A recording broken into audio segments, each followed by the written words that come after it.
Halo semuanya, perkenalkan nama saya Dimas Izzaraditya. Di video kali ini kita akan meresensi sebuah novel Laskar Pelangi karya Andre Hirata. Laskar Pelangi adalah novel yang pertama kali diterbitkan oleh penulis kenamaan Andre Hirata. Tepatnya, novel ini berhasil dirilis pada tahun 2015 oleh penerbit Bentang Pustaka. Dalam peradabannya, Andre Hirata pun mengeluarkan 3 novel sequel lanjutan dari Laskar Pelangi.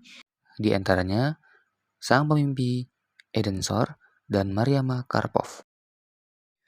Laskar Pelangi merupakan novel yang terinspirasi dari kisah nyata kehidupan Andre Hirata selaku penulis yang mana saat itu dirinya bertempat tinggal di Desa Gantung, Kabupaten Gantung, Belitung Timur.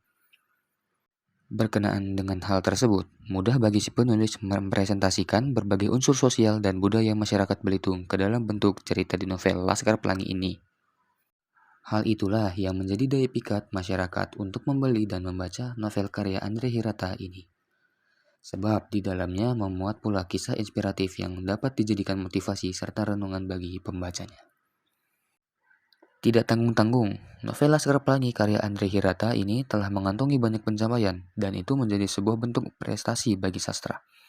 Hal itu terbukti bahwa novel ini telah masuk ke dalam deretan internasional bestseller, dialihbahasakan ke dalam 40 bahasa asing, terbit dalam 22 bahasa, dan sukses beredar di lebih dari 130 negara. Sinopsis Laskar Pelangi.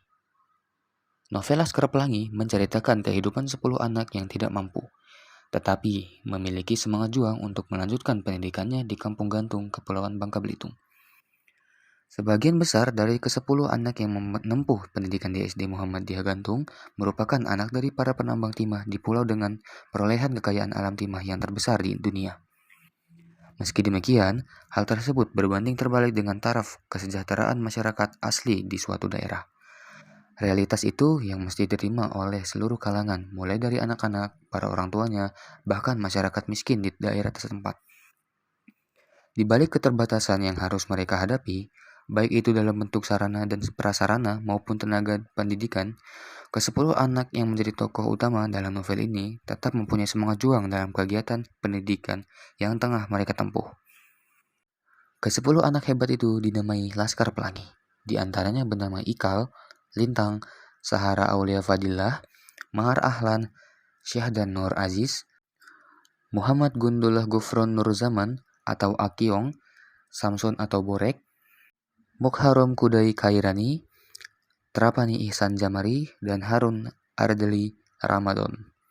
Selang waktu berjalan, mereka semua memiliki seorang teman baru pindahan dari SD PN Timah bernama Flo.